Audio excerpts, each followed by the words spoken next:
eating crab legs. How would you feel if somebody cracked your legs open and ate your insides?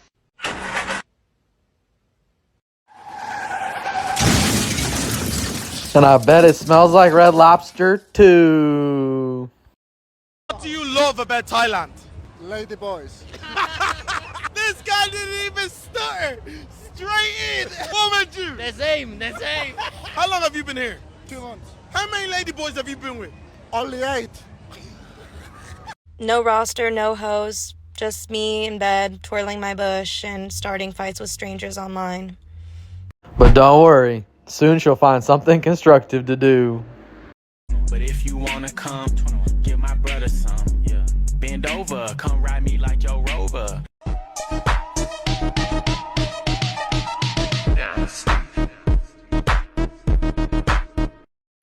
I love when a bitch is like, hey, this is where we're going, this is what we're doing, this is what time you need to be ready, this is what time we're leaving, this is where we're going, this is who's gonna be there.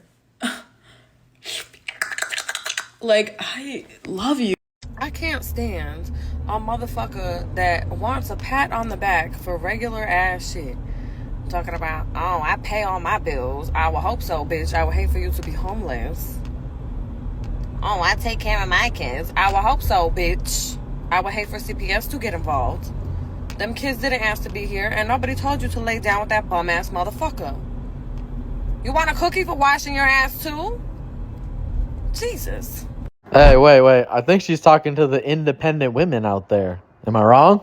You could be with your boyfriend currently, and I waved a magic wand and I said you can make $1 million a year and never do porn again. Would you? No. What? Are you making more than that a year, Molly? Not yet. Oh, well then, I mean, aren't you doing that? That's your profession, so I assume you're doing that to make money, correct? Yeah, 100%. Well, also but Charlie just has a magical wand. You can make $1 million a year. You don't have to do, the adult content. Well, the thing is, I wouldn't have to do it. That would be great, but I would still want to do it. I mean, personally, like, I'm an exhibitionist. I love putting my sexual self out there for other people to see, for other people to, touch themselves to, have fun with. Can I ask you a question? Since you're about presenting yourself to the world, do you have a good relationship with your father? Okay, here we go. No, I don't talk to him. I'm not surprised. Yeah. Guys, this is the worst of the worst, so don't feel too discouraged, but I would encourage trying to assess whether or not the dad's in her life, because that seems to be a reoccurring theme, especially on this podcast. It's when they're super deranged, it's because they always ask them, do you have a dad? And they always don't. So maybe it's something we should focus in on. Think about my bulge. It's kind of small, but you got something there, but it's kind of small. You know what they call me? No. They call me the shrimper, babe. Bitch. Baby, F-A. Baby, F-A. Put the baffle back in so I don't annoy my neighbours. Is that you, God? Yo, bro, please. Just 5 minutes, bro. I'm sorry, man. I don't got time. Just 10 minutes of your time. I wish. I can't, bro. 20 minutes of your time. I don't have any time, bro. One day. You haven't been out with the guys for 1 day, bro. All right, maybe just one. I miss you. Yeah, cherish the days you got with your boys, fellas. You never know when it's all going to come to a close.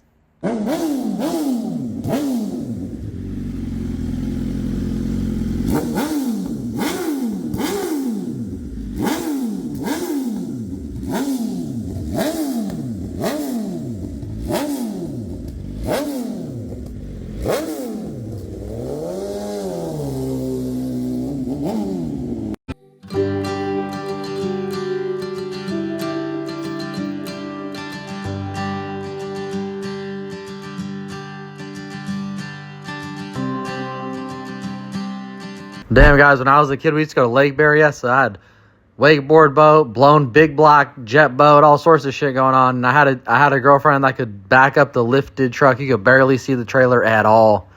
Yep, it was good. It was nice. I-T-B-O-Y, B-B-N-O $sign. That's me. That's right. That's me. I got the mojo deals. We been trapping like the 80s. She said the nigga so got the cash out. don't like to dance, come on, do the cha-cha. Shorty Spanish, so she like to call me Papa. True fact, everything I do, they call it flaca. All they do is copy me, I call them Waka. She keep worried about my hoes, I had to block her. Had to kick off the list, I'm playing soccer. Why you acting Jamaican, you not even the roster. If you really a Jamaican, make the... Hey guys, if you're looking for the wildest police videos YouTube has to offer, you gotta pay us a visit over here at FreezePOV. Oh, cool.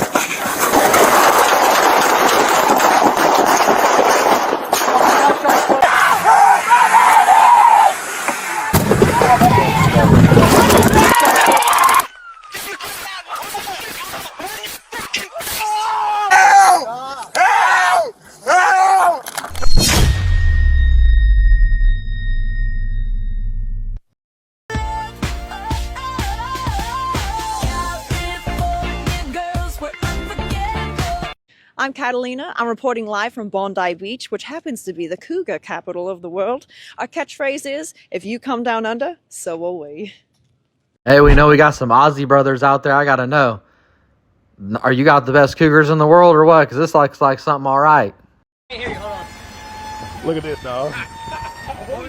Isn't that freak nasty? Hey, I wonder if it'll fit in the showroom. We're going to put it in the showroom if it'll fit. I really want to get one of these lifts on this truck. I'm going to get this thing, I swear. Watch. Because of their muscular body, scientific research has shown that a silverback gorilla is stronger than 20 adult humans combined. Oh my. They are able to lift up 10 times their body weight, and it is estimated that a gorilla could bench press 4,000 pounds. A gorilla's punch has a force of... I don't know what y'all thinking, man. I don't know what y'all... These are the real reasons gorillas are much stronger than humans. I bet. To research, they could bench press more than 5,000 pounds. The bodies of these gorillas consist mainly of muscles, and their body fat can be as low. Just got married, right? Just today, Yes, like 4 hours ago. Okay, and do you guys know each other's body count? Yes. No. Okay. Body count, no. That's irrelevant. Is it? Yes, past is the past. Like, this is my future. Are you willing to admit it right now? 9! 9?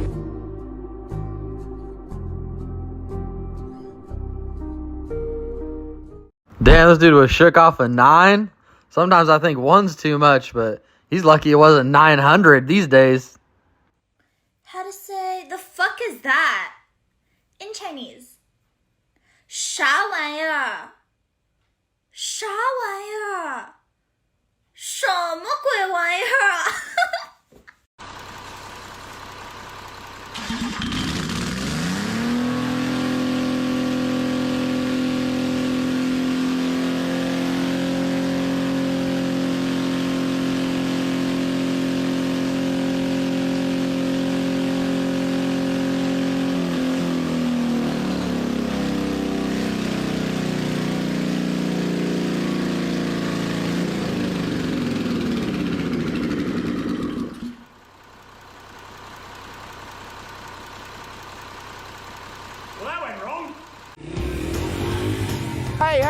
Hey, what's going on here? What are you doing? Kookaburra fight. Now stop it. You guys need to make up. You be friends now.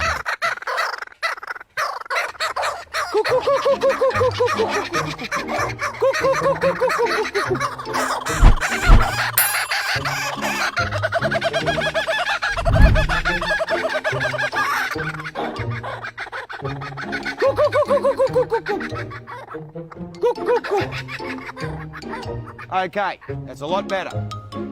Now you go over there. You come with me. Crikey. Day's work involves putting out fires, stopping fights, playing with the gators, crocodiles, koalas, kangaroos. Oh, come on, Blake. Man, Steve Irwin was such a great, kind soul. You could tell he really loved the world. It was an amazing adventure for him. Just remember, guys, it costs you nothing to be kind and just easy going through life, you know? So, take a chapter out of Steve Irwin's book. Enjoy something. How do you say 102 eggs in Spanish? Why do you want me to say that in public? How do you say it? 102 huevos. Oh, say it again. All right, y'all, let's see what I got for you today. I want to talk about success a little bit here. They say it's lonely at the top when you're successful. And it's quite an interesting thing that happens, you know? You kind of typically go from the middle class and sort of like, you know, friends that are not very constructive, that don't really do anything with themselves that's really worth it, to becoming an individual that only wants to do, you know, constructive, successful things. And it really separates you from your friends and from your old life. You know, what happens is as you get successful, you have what I call success guilt, and you feel like you want to save your friends. You feel like you have a relationship with them that you think that they want it as bad as you, or they always said that they did.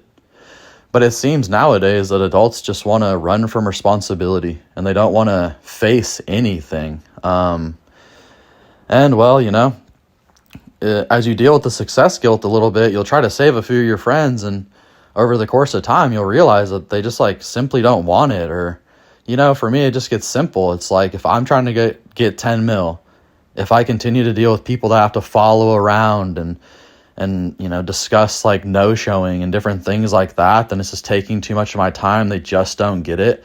I'm not really interested in explaining things to grown adults anymore. Like, they totally get it. You know, when people don't show up, or there's some elephant in the room and they don't want to address it, and I have to bring it up first, it's just like, it makes me feel like, you know, I don't have someone to rely on. Like, they're less of a man. Like, they're trying to avoid the situation, essentially.